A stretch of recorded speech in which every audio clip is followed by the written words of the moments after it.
Todo mundo está ouvindo falar sobre o coronavírus, mas como que fica a questão alimentar nesse cenário?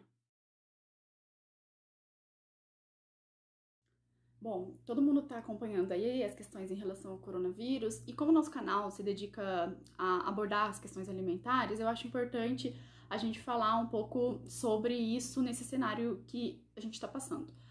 Importante dizer que existem aí dois debates fundamentais, que são válidos, mas que a gente precisa ter um pouco de cuidado enquanto nosso julgamento em relação a isso.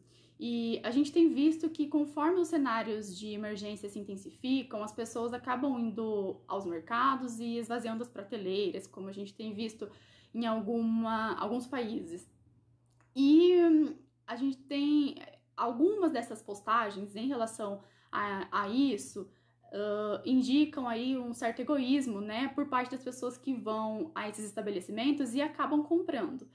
Primeira coisa, é importante que a gente tem que entender, assim, não cabe a gente julgar os comportamentos que as pessoas têm em relação a isso.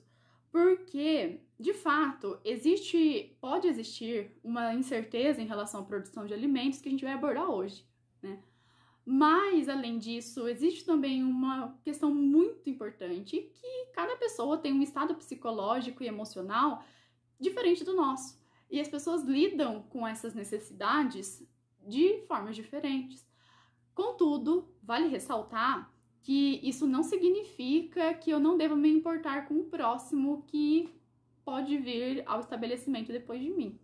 Porque, apesar da minha pessoa ou da minha família ter disponibilidade de tempo e de dinheiro para comprar o que precisa para os próximos 15 dias, não necessariamente todas as pessoas ou todas as famílias tenham a mesma disponibilidade. Então, é necessário fazer essa ponderação para a gente também entender a nossa responsabilidade enquanto sociedade. Não estamos sozinhos e não adianta só a minha família sobreviver. A gente precisa ter noção do quanto é importante a ingestão de alimentos adequados e o quanto é importante que mais pessoas possam ingerir os alimentos adequados. Nesse sentido, aí vale a gente lembrar do lance do mercado, né?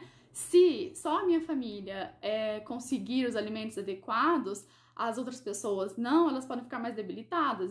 Contudo, extremamente fundamental lembrar que só a ingestão de alimentos adequados não é o necessário. A gente precisa também da principal medida preventiva que as organizações de saúde vêm recomendando, que é o isolamento social. Então, é extremamente fundamental lembrar disso, o isolamento social e as recomendações de higiene que as organizações também vêm recomendando. Agora, entrando no assunto propriamente do vídeo, que é a questão da possibilidade de incerteza sobre o mercado internacional de alimentos. O que acontece é que desde a década de 90, e aí as principais informações que eu vou trazer para vocês são desse livro aqui, tá? A Fome, de Martim Caparros. É um livro extenso, como vocês podem ver, mas ele é muito rico em informações, em relatos e também em abordar como funciona o mercado de commodities de alimentos. E aí o que ele diz é que a partir da década de 90, a gente tem nos Estados Unidos um índice que é criado e esse índice tem como resultado a monetização de alimentos. E a monetização de alimentos significa dizer que ele entra na mesma lógica especulativa de commodities tais como o petróleo. O que aconteceu é que, a partir da propagação do coronavírus, da ameaça que ele representa, a gente tem uma dinâmica acontecendo nas bolsas de valores, e essa dinâmica vem prejudicando o preço do petróleo, como vocês puderam ver, que inclusive semana passada resultou nas bolsas darem um intervalo nas suas atividades durante alguns minutos, e inclusive na venda de reservas cambiais de dólares aqui no nosso país. Bom, e aí, aonde que entra o alimento nisso? Como o alimento também é uma commodity, especificamente o alimento, principalmente os grãos, então quando a gente fala de soja, de trigo, de milho, esses alimentos eles também estão atrelados às especulações das bolsas de valores. E aí o que acontece é que quando a gente teve a queda no preço do petróleo, também tivemos a queda no preço das commodities. e isso gera incerteza no mercado. Então, por exemplo, várias notícias, eu vou colocá-las para vocês na descrição do vídeo, trazem algumas informações sobre como o mercado de commodities alimentares vem se comportando, principalmente a partir da queda do preço do petróleo, resultado aí, né, de algumas relações internacionais que tentaram ser firmadas para não ter o mercado de petróleo tão prejudicado a partir do coronavírus. E aí o que acontece é que é importante a gente entender uma coisa.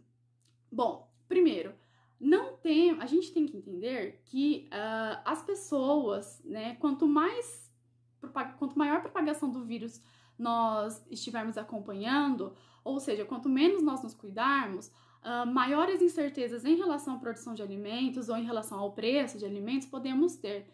Aqui, a nível nacional, existem algumas notícias que colocam que não haverá preocupações em relação a isso.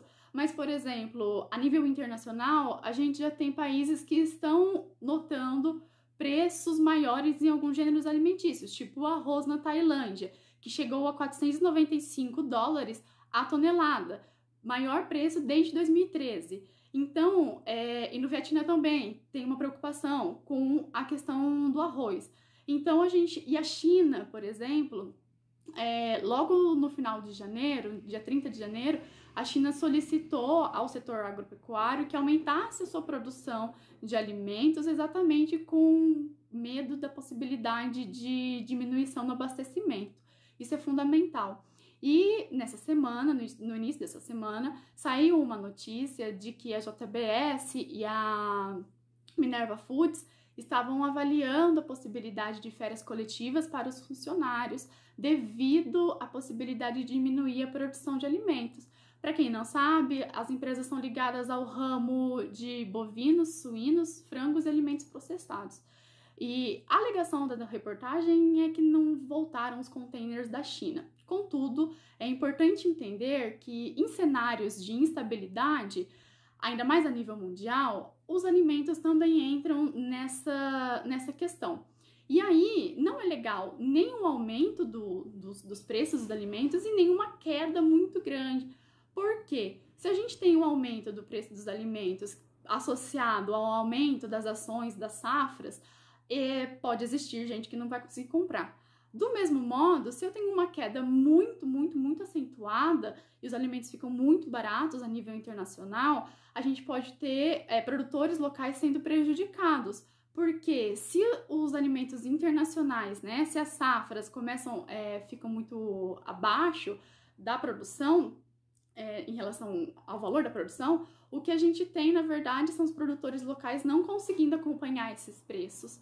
E aí a gente pode ter problemáticas, né? Os produtores locais pararem de produzir e aí gera uma dependência muito grande à compra de produtos internacionais. E isso é complicado, porque os produtos internacionais, eles estão exatamente sujeitos a essa dinâmica especulativa das bolsas de valores. Uma outra coisa muito importante também de ser dita é que dentre essas notícias que eu vou colocar para vocês, a nível nacional ainda não há nenhuma, a não ser essa questão da JBS e da Minerva, ainda não há nenhuma preocupação em relação à possibilidade de diminuição na produção de alimentos, nem nada do tipo. Então não é motivo para a gente ficar preocupado com uma possibilidade de não ter mais alimentos no país. Para finalizar esse breve vídeo que eu quis fazer, para a gente poder discutir a questão alimentar, duas coisas importantes de serem ditas.